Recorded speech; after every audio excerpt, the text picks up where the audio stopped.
been to a sporting event, the atmosphere before a game, I think Game Time Decisions has that same exact atmosphere. This is our arena. This is what we do. There is going to be an energy to Game Time Decisions that you will feel night in and night out. The excitement you get when you lock your bets in, when you're figuring out what you want to do, we can zone in on the biggest games each night. I want this to be the place that people come to before the games start so they feel as ready as possible to lock in their cards. We are going to hit every single one of those markets that you need to know about. We're going to go through every single thing, and I've got a great team behind me that's going to help me get the job done. There is not going to be a better place, I promise you, than Game Time Decisions to get that new information, react to it, and be able to then bet accordingly. We will have everything at our disposal, and we will use that to our advantage. I'm Kevin Walsh. Tune into Game Time Decisions from 6 to 8 p.m. Eastern on SportsGrid. It's a new era in CFB to start off this year, put on full display. My take on this game is simple. I know some people will be upset about it. Good riddance to the Pac-12. Can you do it in terms of a week to week to week? I don't see a pathway for this team to miss the college football playoffs. We want to make sure you have those best bets in the entirety of our betting cards. That was thinking! But he had that program was already going there! Only on SportsGrid. The sharpest football contest show in the land, the Las Vegas Football Contest Show, focuses on Circa Sports Million, Circa Survivor, and the Westgate Super Contest, handicapping the games and releasing our contest picks every week of the season. With two former Super Contest winners, Brady Cannon and James Salinas, a former NFL player, Mike Pritchard, and over $1 million in contest prize money won combined, the Las Vegas Football Contest Show will have you prepared this season like none other.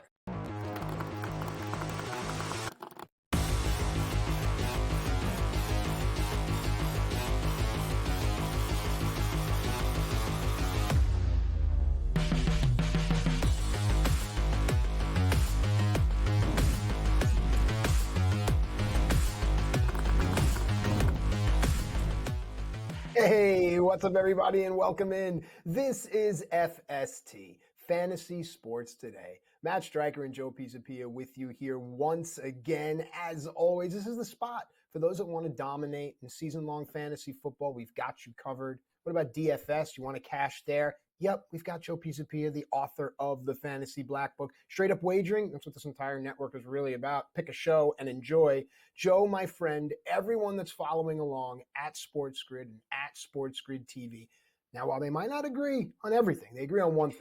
You, my friend, you're the man. What's up? Well, it takes one to know one, Matthew Stryker, that's for sure. Good morning, everybody. The season is half over. Is your fantasy team still alive? I hope it is.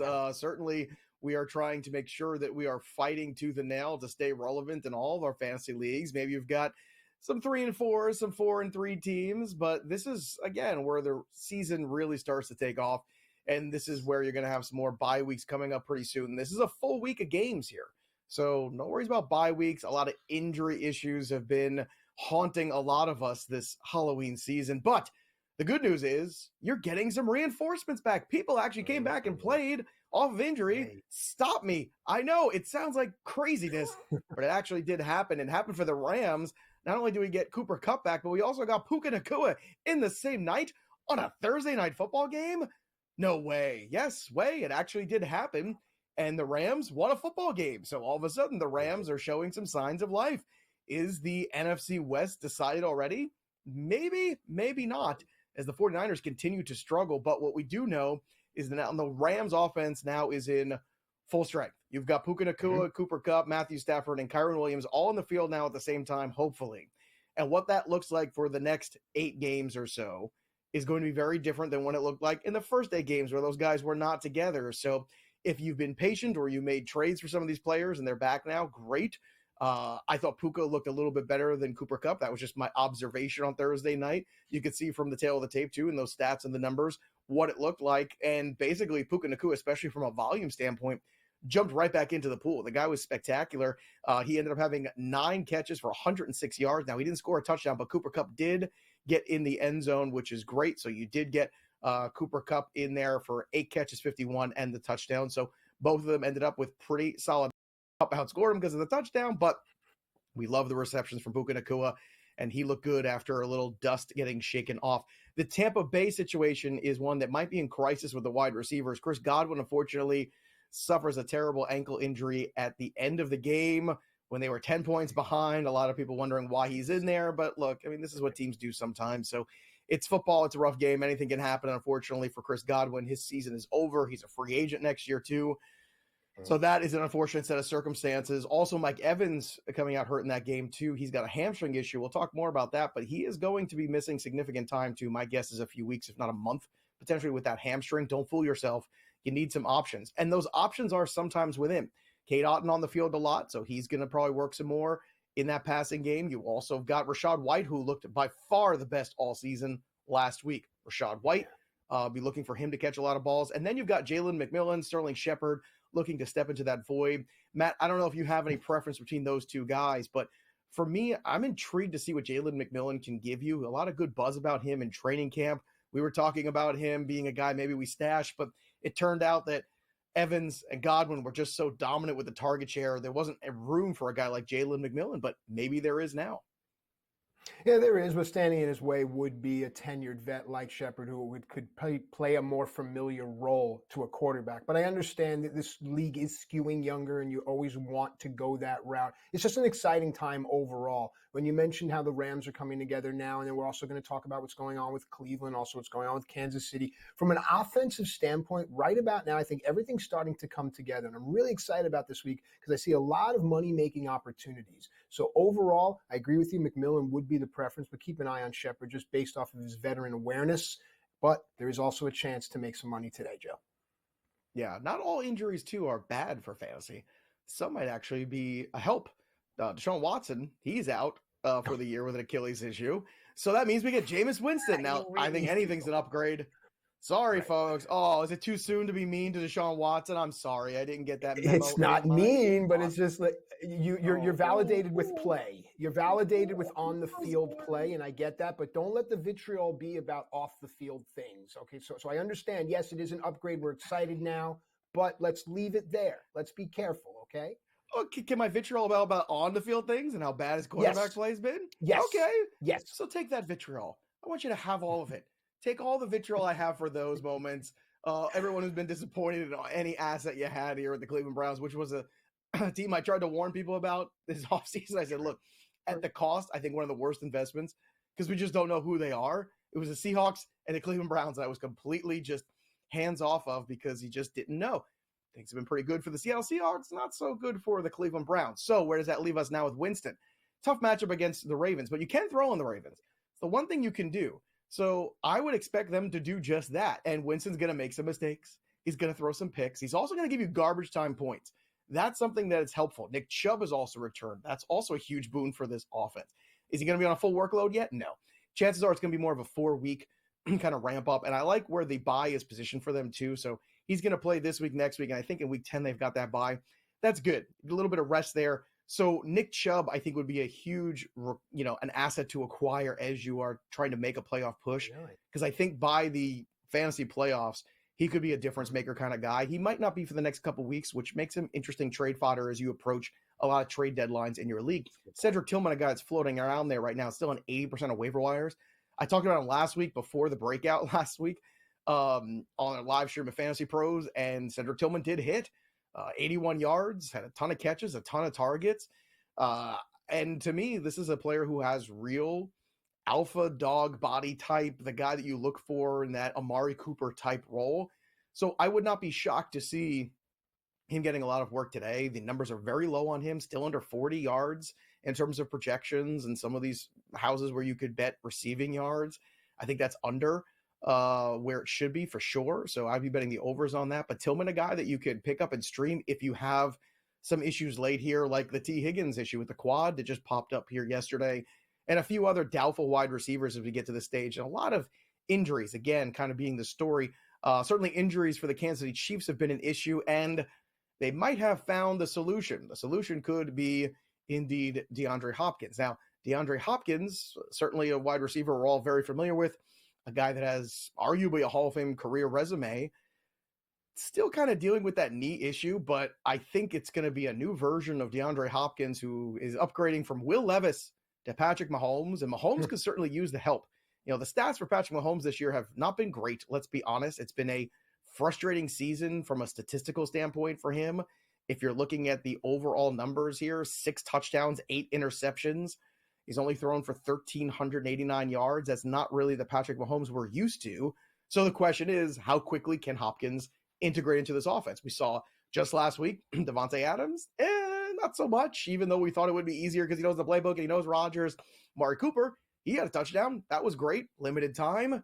Some guys can just make plays. So I think if you have Hopkins and you need some help at flex, I think you start him this week and see him get a touchdown. It's a good matchup against the Raiders. Matt, what do you think potentially you're going to get out of Hopkins now that he is a Kansas City Chief?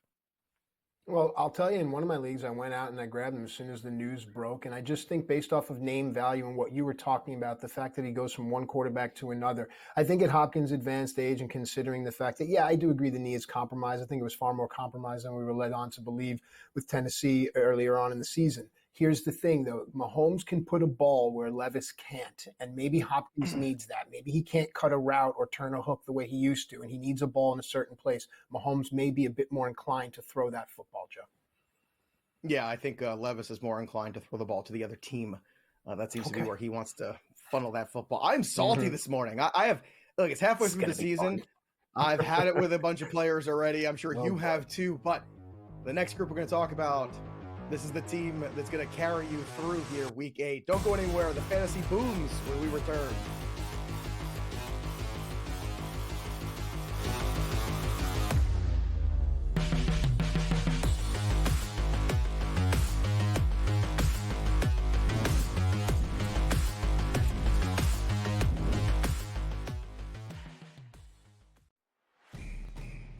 It's a new era in CFB to start off this year, put on full display. My take on this game is simple. I know some people will be upset about it.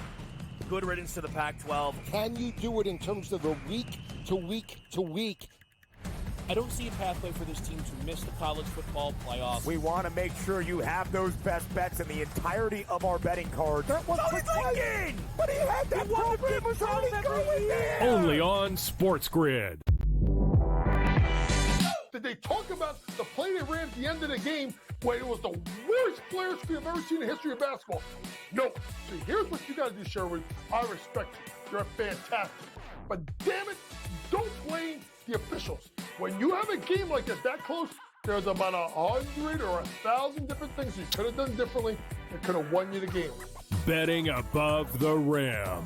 Only on SportsGrid. Right here with you on Pro Football Today on SportsGrid. Odds in motion, trying to see what lines have moved throughout the week. Never felt more comfortable in this set than I do for this year. I am ready. I'm just getting angry. The hot takes are going to be here all long, people. What in the world is going on in Miami, Dom? It's not particularly anything to shy away from just because many people are on top of it. Hot take! I think this line is asking you once again to take New Orleans. Pro Football Today. Only on SportsGrid.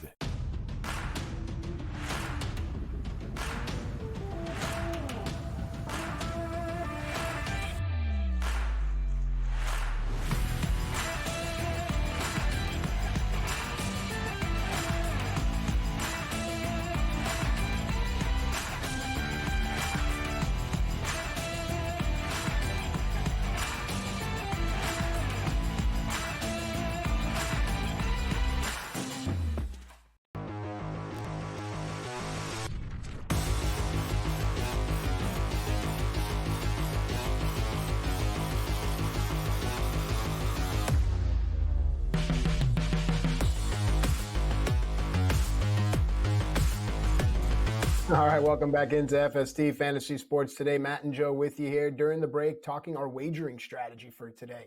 Joe, myself, producers behind the glass. There's a lot out there that we really like. All right, let's talk fantasy booms here, and then obviously we can apply that to DFS, to season long, to straight up wagering, whatever it is. And let's start in Green Bay. Joe, I know you like the white helmets. Jordan Love at Jacksonville. What do you expect? I know a lot of people hate the white helmets. You'll see in the graphic here that Jordan Love's got the white helmet. I think it's a good look, man. I think it's a good fit, as the kids like to say. This is the fit check. As my daughter will tell me there. So the white helmet, I think, looks pretty good there. Jordan Love looks pretty good, too, against the Jacksonville Jaguars.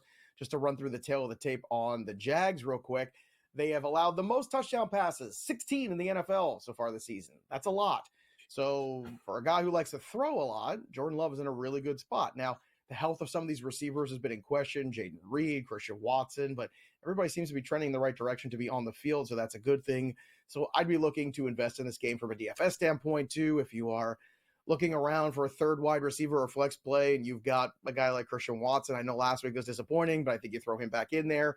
Jaden Reed, as long as he's on the field, should be pretty good, too. And Josh Jacobs will benefit as well.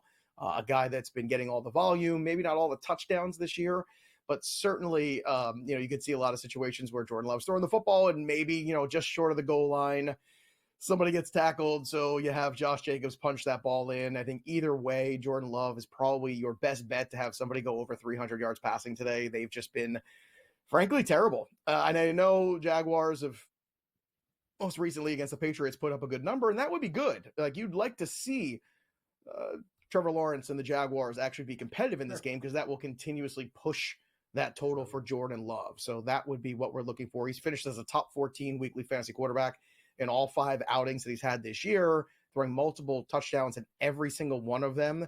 So it's certainly easy to see that you're going to get a good week out of Jordan Love here, with potential for a huge week to really carry you to a W.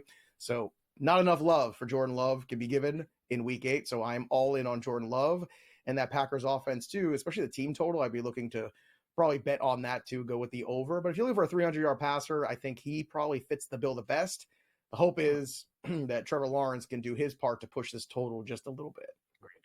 Yeah, definitely nice to have Love back too. Just a few weeks ago, we were kind of in this wavering landscape where he didn't exist. Imagine this game if he didn't exist. The excitement with which we spoke of it, out the window. All right, another player also, when he's on the field, very exciting against a team that, I'll be honest, I thought they would be better by this point. So it's Houston against Indianapolis. Indianapolis is the team that I thought would be better. The player that's on the field is Joe Mixon. Every time he's on the field, he does something really exciting from a wagering, from a fantasy standpoint. What do you expect today?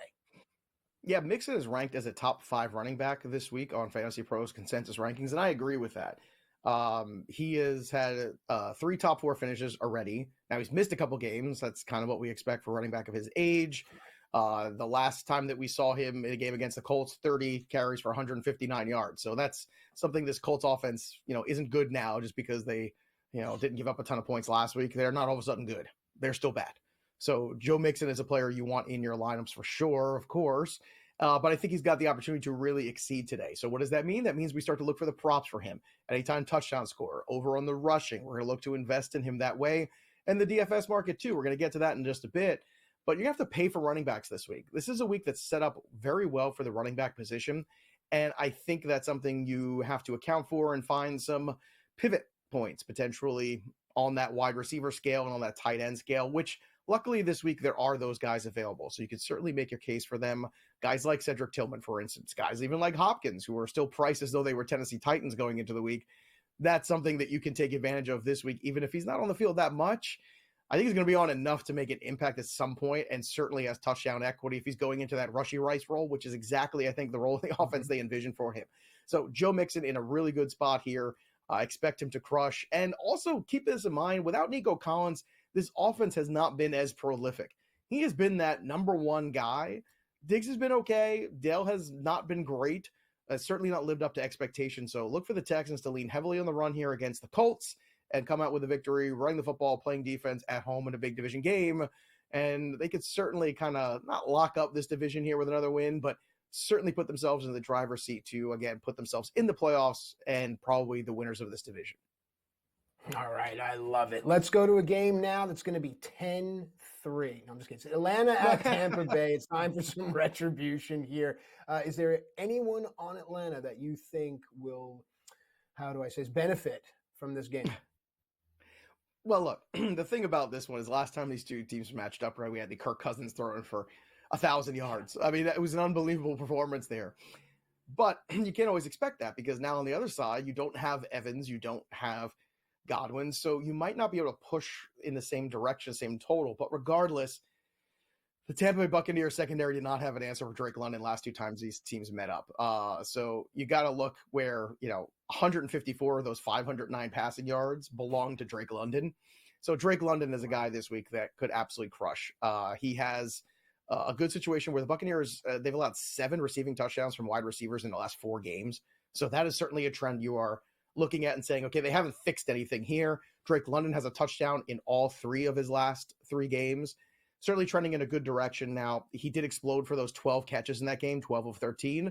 Just 6 catches the last 2 weeks in both of those other games, but averaging 9 targets. That's what you're looking for. If he gives you 9 targets, 6 catches, or 7 catches in this game and a touchdown, you're going to be loving life. This is a good return on investment this week. So I'm looking at Drake London. I'm also looking at Tyreek Hill because now that we're getting Tua Tagovailoa back, as long as Tyreek is able to get on the field today, and we've seen this with Tyreek Hill in the past where a guy who's questionable, might not practice all the time, and then he gets on the field and he just blows everybody's mind.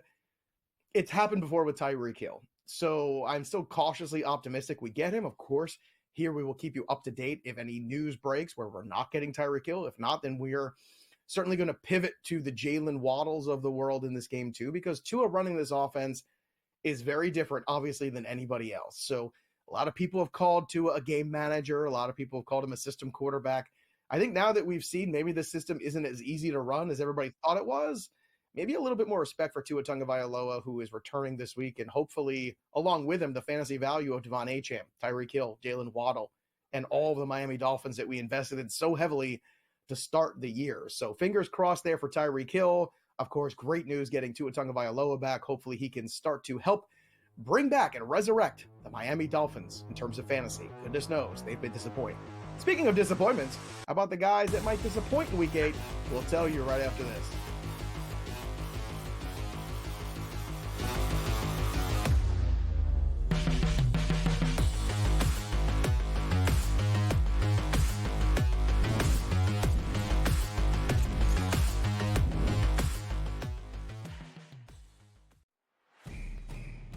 It's a new era in CFB to start off this year, put on full display. My take on this game is simple. I know some people will be upset about it. Good riddance to the Pac-12. Can you do it in terms of the week to week to week? I don't see a pathway for this team to miss the college football playoffs. We want to make sure you have those best bets in the entirety of our betting cards. That was Lincoln! But he had that program was already going there! Only on SportsGrid.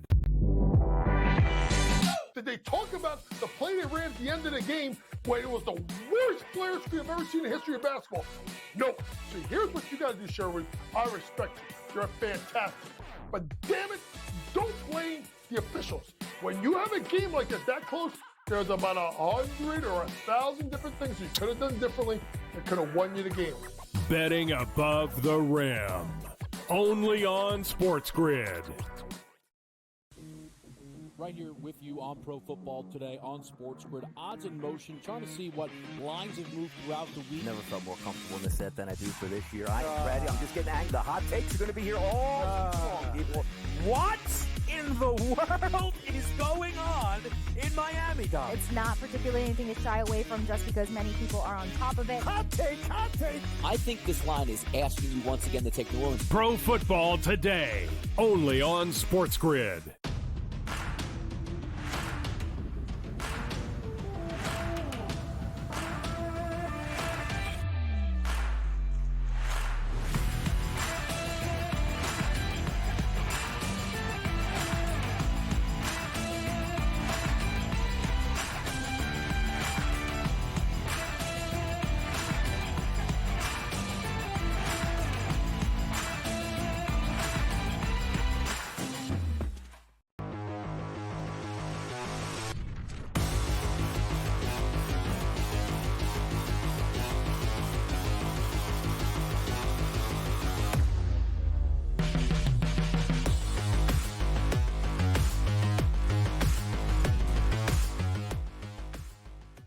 All right, welcome back into FST. It's Fantasy Sports Today. Matt Stryker and Joe Pisapia with you here. We did the fantasy booms. We talked about the application to just straight up wagering, DFS play. We'll get into more DFS next segment. But right now, let's talk fantasy busts. Let's these teams, these players, stay away from them completely because, as we know, sometimes, and I don't advise them, but when you're building those multi-leg parlays, and again, anything more than 3, if you're not getting a bonus boost from your book, it's just silly to me. It's always that one that bottoms out, and you hate that team and you hate that guy. So where does our ire lie this week for fantasy busts, Joe? Yeah, look, the ire is going to be looking at, again, some of these matchups that we have here and some that are probably not very favorable in the fantasy sense. And one of them that really pops out to me is obviously the Kansas City Chiefs defense has played very well. We're used to Patrick Mahomes being great, and we're used to, potentially, Patrick Mahomes throwing the ball all over the place and the defense being good enough. This year it's been Patrick Mahomes being good enough to win games with what he's been given basically in terms of weaponry, which again, injuries have kind of robbed him. A Hollywood Brown injury, we never got to see that. The Rashee Rice injury, very unfortunate. Isaiah Pacheco. I mean, look, I think he's doing a pretty good job considering what's around him, and an older Travis Kelce that's not the same guy. It's been the defense that's really stepped up. And not only are they getting after the quarterback, they're also stopping the run. They have given up the second fewest rushing yards of any team, just 543 rushing yards. I'm pretty sure Derrick Henry had that like 2 games over a certain span. But you've got a team in the Raiders here that struggles offensively. The quarterback play isn't very good. Typically, you would imagine they're playing in a game script from behind this week. So all of those things point to Madison, Zamir White not being the guys you want to start. So Raiders running backs, I'm fading this week completely. I think you're getting 40.5 on Alexander Madison. I would be looking for the under on that one. Just stay away from this group if you can avoid them. I understand you might not be able to depending on the injuries you've had, but if you can, let me just reiterate, second fewest rushing yards allowed. The only team that's given up fewer rushing yards has been the Ravens at 479. They're at 543. I mean, this is a unit that's been really good. The defense carrying the Chiefs. The Chiefs haven't lost yet. And I think the Chiefs have a long enough memory to recall last year at the end of the season when the Raiders came into their building and kicked the crap out of them and kind of shocked them. They weren't ready for them. They didn't really prepare properly. They overlooked them. And, Zamir White had a huge game on them. And next thing you know, they came out with an unexpected loss. I think the Chiefs and Andy Reid remember that. And I think they pay that back this week against the Raiders. So certainly this offense could use a big day. The Raiders defense could give that to you, but I would not be looking so much at the Raiders offense with the quarterback play, as I said, but also this run-stuffing defense has been so good for the Chiefs, so it's going to be a tough day at the office for any Raiders running back. I'd be staying away. I'd be betting the unders. That's how I'd approach it. All right. It's a smart talk. I love it. Let's continue it on here. New Orleans at the Chargers here. What do you expect to happen? And again, what are the pitfalls? Where should we avoid? Oh, the problem is Olave is coming back. He's been in concussion protocol. He's going to play this week, but the problem is he's playing with Spencer Rattler, so Rattler's had a couple moments, but nothing really to write home about. So not the best situation. If you're desperate at wide receiver and you need to play him, I understand, but you have to temper your expectations going against the Chargers defense. Chargers defense has been improved year over year. They're also coming off a tough loss, and Harbaugh's probably riding those guys hard. Mm-hmm. So, they're probably going to come out like gangbusters against that rookie quarterback and be aggressive, and that could be a bad time for Spencer Rattler. And maybe a bad time for Chris Olave too. So I'd be fading him this week if I could avoid it. Hopefully get Derek Carr back next week. He was already throwing this week.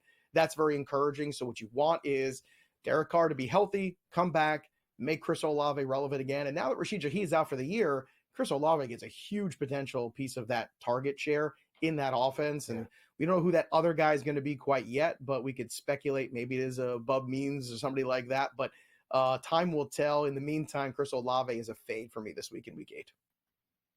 All right, this next one will get some chatter going at SportsGrid and at SportsGrid TV. You have a fantasy bust from the Lions. Take us out. Yeah, look, Laporta is a guy you're still starting this week, but you can't argue he's been disappointing. He is tight end 20 on the season. He has just 1 touchdown. Things have not gone well for Laporta. Now, the hope is that without Jameson Williams, who was suspended this week and next, that maybe some of that target share opens up. My concern is maybe they're just up by a lot and they end up running the football more. So if Laporta doesn't get involved early, that's a bad thing. I think you see a lot of Amon-Ra, a lot of Jahmyr Gibbs in this game, the way it's set up here for the Lions today. But my concern is against the Tennessee Titans. The Titans aren't good. They're a team that seems like they are already folding up the tents for the season already, and we're only in week 8. So Laporta, again, it's tough. You got to start him, but I don't think you're looking for a big day. When we return, we're going to pivot to DFS. Who's in, who's out? We'll tell you.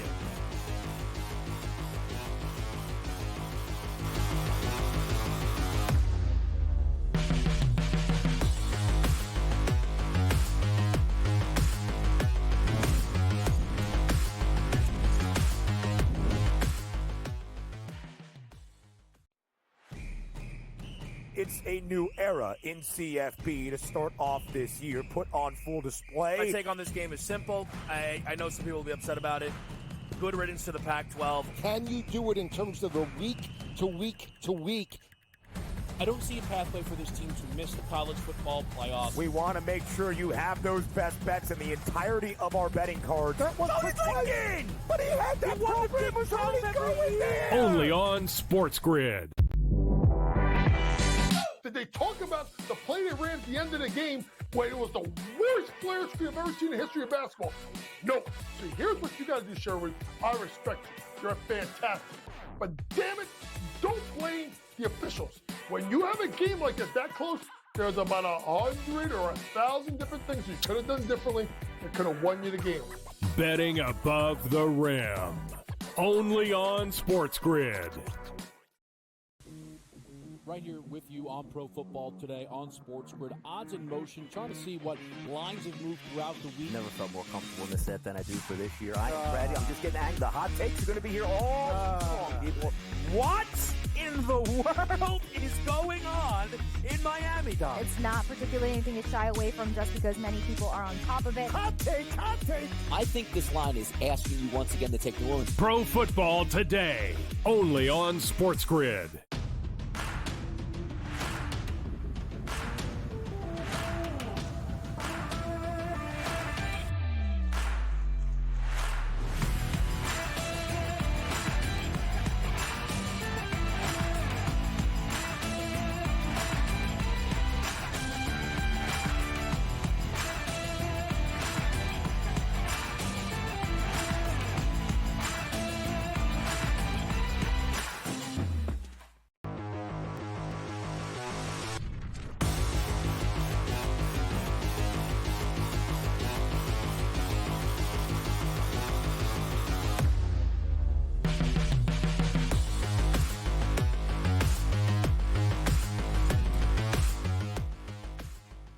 All right, welcome back into FST Fantasy Sports Today, where it seems that everyone wears many hats, and I think that's a super important thing. Never complain, never explain, just do what needs to be done, and I like that. I like that about Behind the Glass, our producer, Cool Hand Luke, and I like that about my co-host, Joe, my man. Me, I'm just a straight kind of team. Joe, you're a Swiss Army knife of all things. Let's talk DFS plays here, and we'll start with the running back pricing, because Derrick Henry at 9,200, while steep, where can I find relief in the running backs? I don't know if I can. Maybe I pivot to wide receiver. I'll let you walk us through it. Start at Derrick Henry. I'm going to start Derrick Henry. It all begins and ends with Derrick Henry.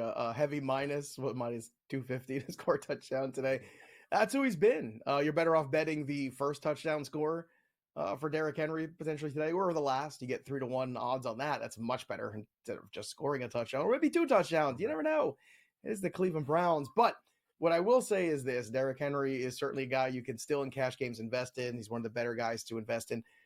And as you mentioned, it seems like a week, the way the schedule is set up, the way the pricing is delineated, that spending up on running back seems to be the right thing to do.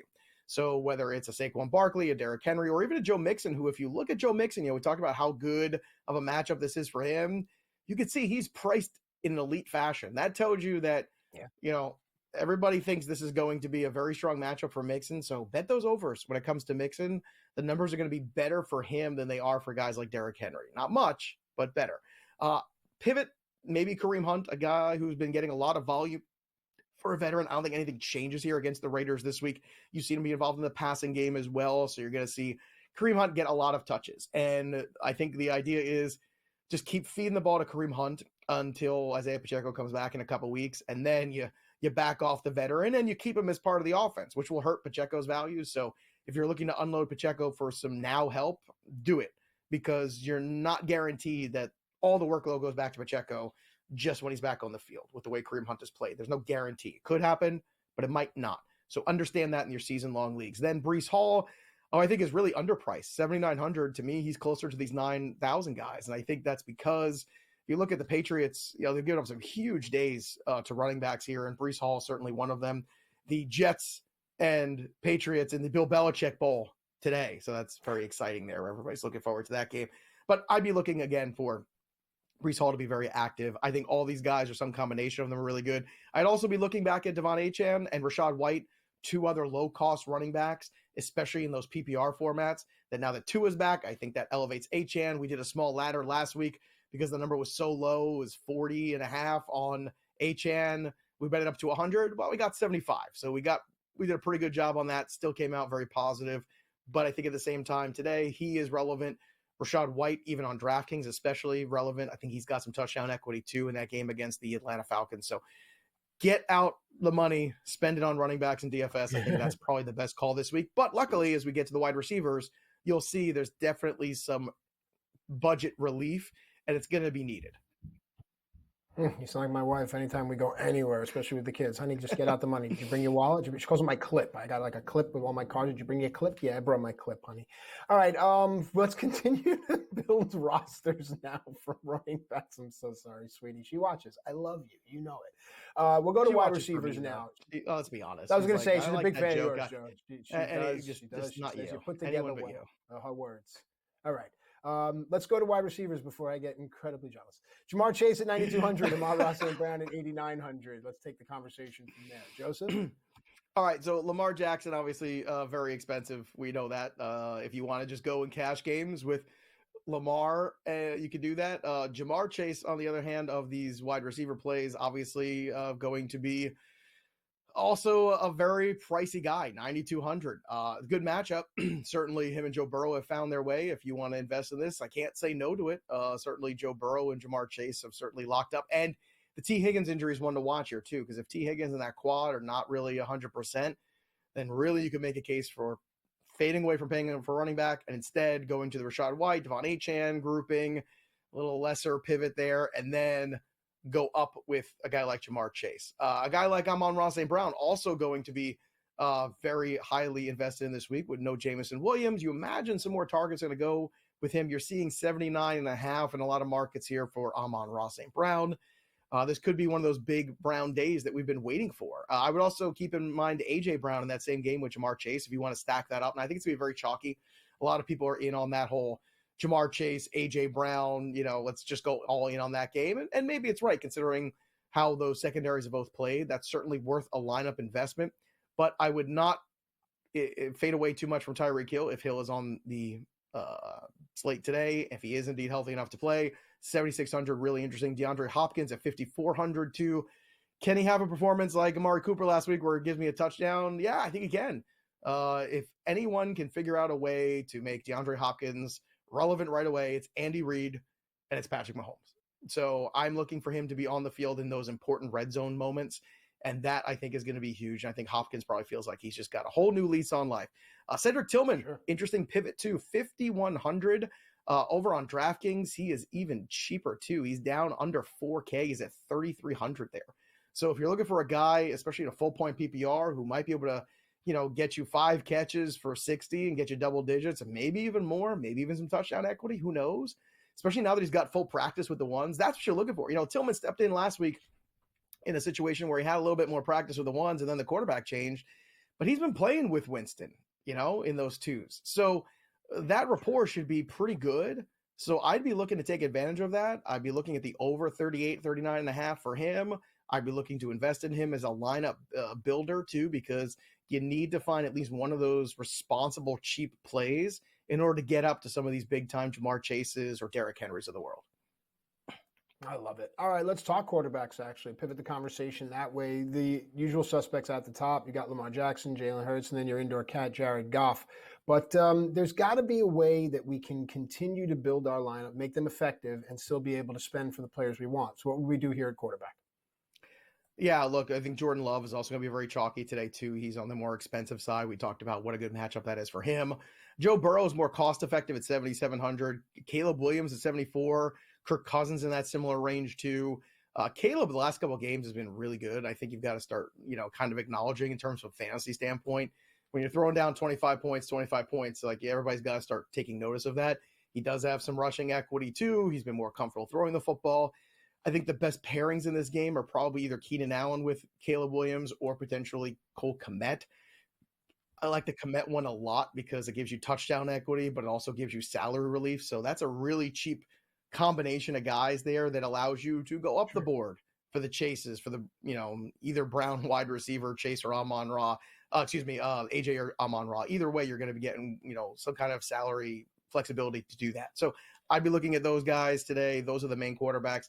I think it's tough to get Hurts, Lamar, even Jared Goff in those lineups. I think the grouping that you're going to get past that group of Kirk Cousins, Caleb Williams is a little bit more intriguing from a price point standpoint. Got it. All right. Earlier in the show, you had mentioned that you don't care for the Las Vegas running backs against the Chiefs. So would we pivot to a tight end there? Should we start there? Brock Bowers at 7,400 and Travis Kelce right behind him at 6,900. Have the tight end conversation. Yeah, look, Brock Bowers, obviously, especially with the health of Jacoby Myers, who's the last man standing in that wide receiver group. Brock Bowers is getting a ton of targets. Now, he's not getting a ton of touchdowns, which is very frustrating. We all recognize that. But we hope that starts to turn around sooner than later. Travis Kelce at 6,900, again, very expensive. I'd rather pivot to this next tier. Tucker Kraft at 59, really good situation, has touchdown equity. Mm-hmm. Jordan Love in a great matchup, right? Cole Kmet at 5,400. Now, it's ironic because Kmet is cheaper on FanDuel. On DraftKings, you've got Kmet more expensive by $100 than Tucker Kraft. So figure that out for yourself, how you like to play the tight end position there. And then Hunter Henry at 5,300, I think, has equity against the Jets. You saw Frymouth with a couple of big catches there against that Jets secondary who, the Jets defense is supposed to be great, but man, they struggled against the Pittsburgh Steelers. So I would be looking for those guys, and hopefully you hit pay dirt with one of them. When we come back, we're going to take a look at some of the most executed trades in football and decide what side we want to be on. We'll tell you when we return.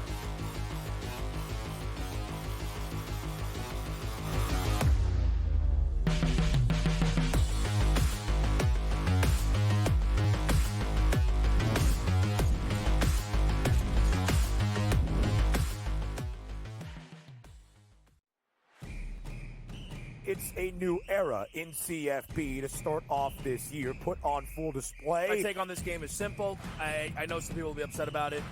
Good riddance to the Pac-12. Can you do it in terms of the week to week? I don't see a pathway for this team to miss the college football playoffs. We want to make sure you have those best bets in the entirety of our betting cards. That was thinking! But he had that program was already going there! Only on SportsGrid. Did they talk about the play they ran at the end of the game when it was the worst player screen I've ever seen in the history of basketball? No. See, here's what you got to do, Sherwood. I respect you. You're fantastic. But damn it, don't blame the officials. When you have a game like this that close, there's about 100 or 1,000 different things you could have done differently that could have won you the game. Betting above the rim. Only on SportsGrid. Right here with you on Pro Football Today on SportsGrid. Odds in motion, trying to see what lines have moved throughout the week. Never felt more comfortable in this set than I do for this year. I'm just getting angry. The hot takes are going to be here all season long, people. What in the world is going on in Miami, Dom? It's not particularly anything to shy away from just because many people are on top of it. Hot take! I think this line is asking you once again to take New Orleans. Pro Football Today. Only on SportsGrid.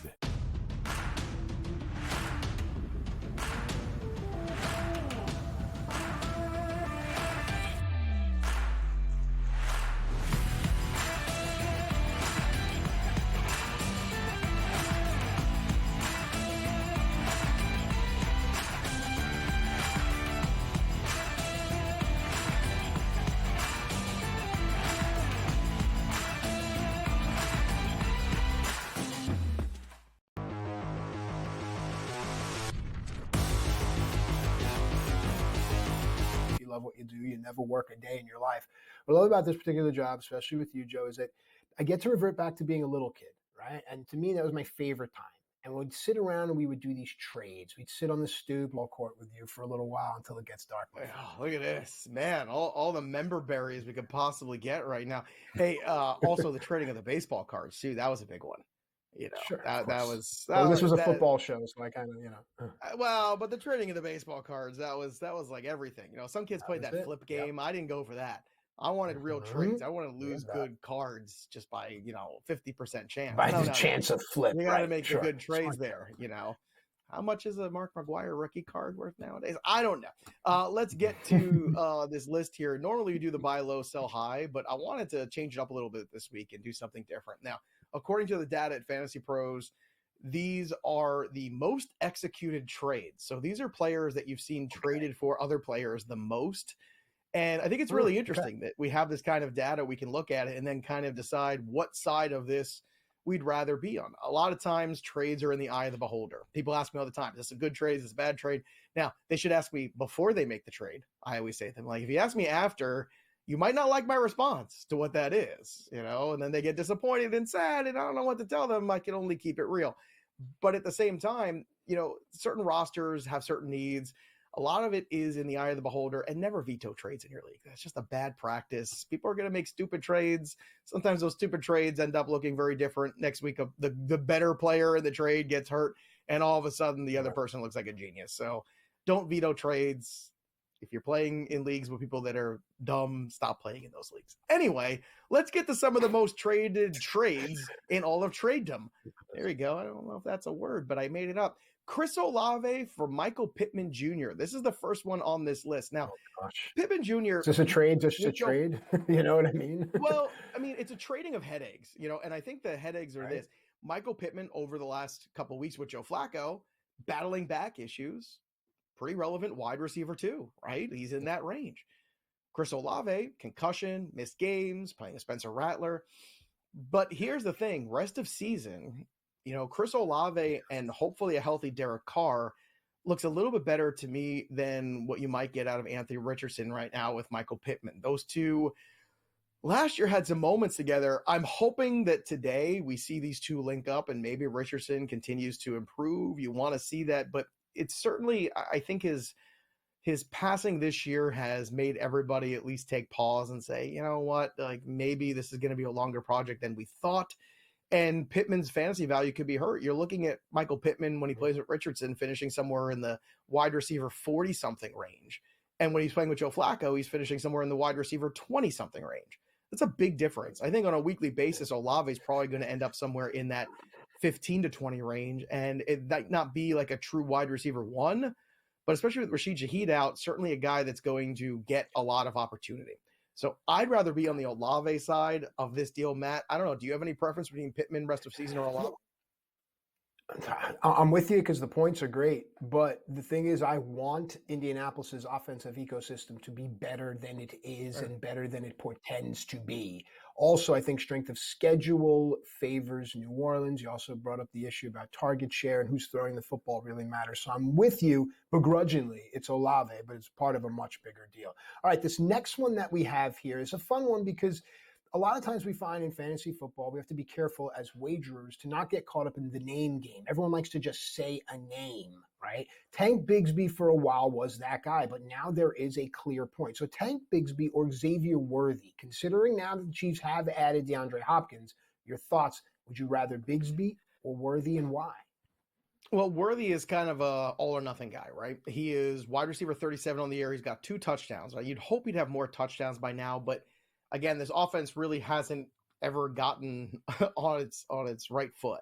And he had that big first, impression in week 1, and he's only caught 2 or 3 balls in every other game. So from a volume standpoint, Worthy is a tough sell. He is exciting. He's fun. And maybe, just maybe, you get a little bit more Xavier Worthy now that Hopkins is there. Maybe that frees him up a little bit. There were certainly some moments too, you saw even last week, where there's some deep balls thrown his way that they were just not together on the same page, or there's been some drops there with Worthy too. So things haven't exactly gone perfectly for Xavier Worthy in the first 7 weeks of the season. But on the flip side of this, Tank Bigsby is a guy that has looked very good. Travis Etienne, another guy who's banged up again today. Tank Bigsby figures to see most of the workload. And I think from a value standpoint, I'd rather have the running back in Bigsby, because even if ATN does work his way back in, it could be a scenario where it's a 50-50 backfield, and that would at least give him flex appeal every single week. Whereas Worthy, I don't know if I feel great about putting him in the flex. I think he's more of a bye week flex play at this point, because you just don't know what you're going to get. He's very touchdown dependent, very big play or nothing guy. Feels a little bit like old Jameson Williams before he figured it out, where we're just hoping for something to happen, but some weeks he gives you nothing. I don't think Tank Bigsby is going to give you zeros, whereas Worthy could, and I think that's my problem with this deal, so give me Tank Bigsby. All right, let's quickly go, because a few weeks ago we would not have been having this conversation. Amari Cooper for Marvin Harrison Jr. Would you do that deal? Right now, with Amari Cooper being acquired by the Bills, I think I would lean towards Amari Cooper, but I'm also somebody that wants to trade for Marvin Harrison Jr. I have a lot of leagues, and there's been some problems there with him and Kyler Murray really linking up. The good news is that he has struggled more against those two high coverages. A lot of the teams that he's got coming up on his schedule, a lot of single high. So that is going to be a better situation for Harrison. But regardless, they've got to get that route tree expand for him. Too many go routes. He's a great route runner. Move him around the field, put him in the slot, do different things with him. They're not utilizing him to his talents good enough for me. So I'd be buying and hoping they figure that out sooner than later. All right, the other one was going to be Patrick Mahomes for Dak Prescott, but before the internet breaks, we'll do that one on the other side of the break. More FST with Matt and Joe after this.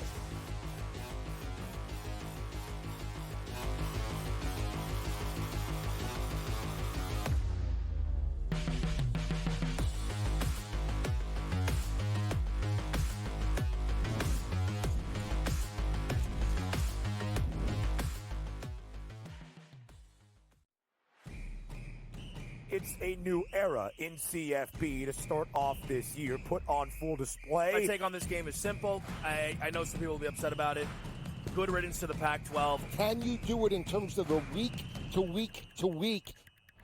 I don't see a pathway for this team to miss the college football playoffs. We want to make sure you have those best bets in the entirety of our betting cards. That was Lincoln! But he had that program was already going there! Only on SportsGrid.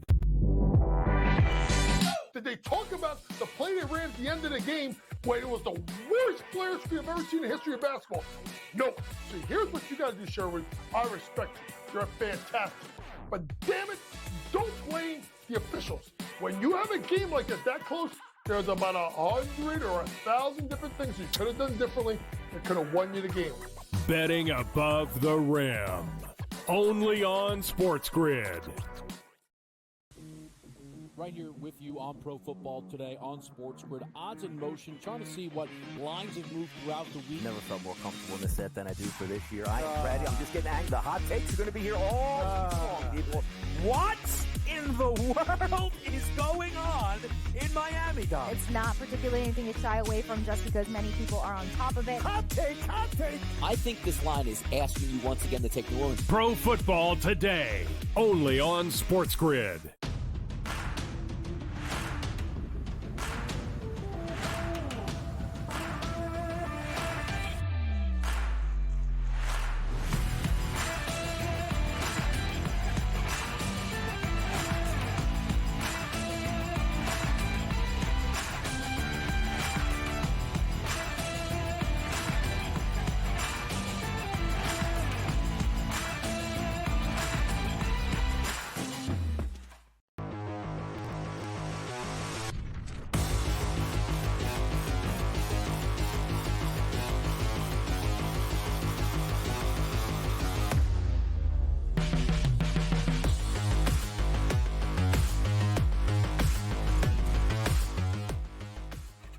All right, welcome back into FST Fantasy Sports today. We're having fun.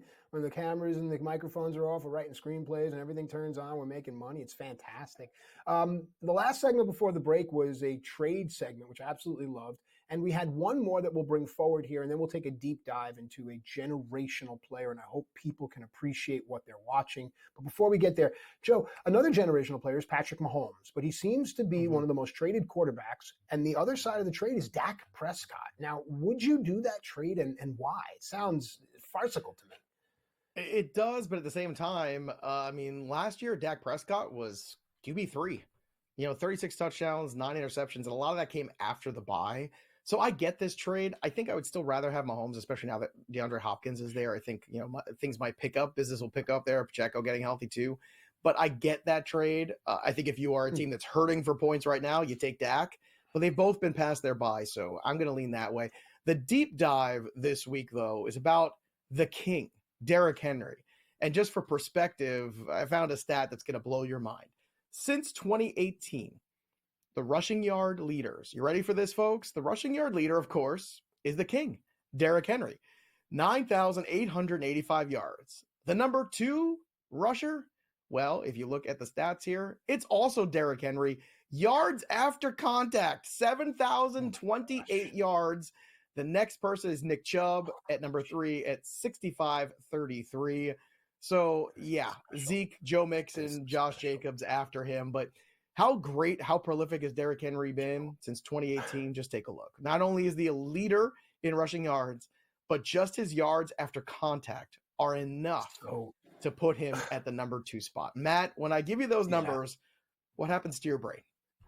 Well, here's the thing, Joe. You and I talk about this often. I'm from the time of, Mike Tyson, Michael Jordan, Tony Gwynn, Greg Max, all these greats. Now we're hearing this generation coming up and everyone wants to champion LeBron James. And you hear this conversation all the time, Michael Jordan, LeBron James, because every generation wants their hero. Right? Joe, you and I had Barry Sanders and Walter Payton and Emmitt Smith. Well, this generation needs to stop all the LeBron, Michael Jordan talk and sit down and appreciate the fact that they are living in the time of Derrick Henry. The world has been around for X amount of thousands of years, and you happen to be lucky enough to be living in the time of Derrick Henry. This is one of those things, and I don't want to sound like an old man, but you will be telling your children, oh, you think your so-and-so is great? Let me tell you about this guy, Derrick Henry. All right. And I'm lucky enough to know that my grandfather sat on the couch to tell me about Lou Gehrig, and I'll always cherish that. I promise you. Watch Derrick Henry, appreciate Derrick Henry, wager on Derrick Henry, but this is something that's very special to me, Joe. Point? Yeah, I mean, you could argue he's the most valuable player in the NFL because as good as the Ravens have been the last few years, this is where they've struggled. They want to run the football. They want to dominate in the ground game, and they've run it more than anybody else. But they haven't run it as efficiently and as prolifically as they are right now with Derrick Henry. This is what we said in the offseason. This marriage between the organization and player was just such a special potential in fantasy, despite the fact that he's a 30-year-old running back. Some guys are just built different.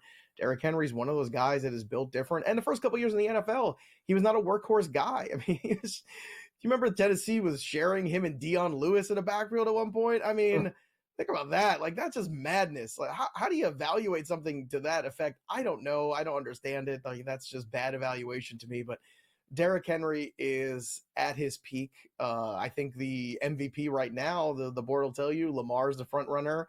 Derrick Henry's the front runner for AP Player of the Year. We're going to talk more about that and what you should do with those numbers in hour 2 of the show. But Derrick Henry, to your point, like, that's the guy that we're going to be telling the kids about. Oh, you should have seen Derrick Henry run the football.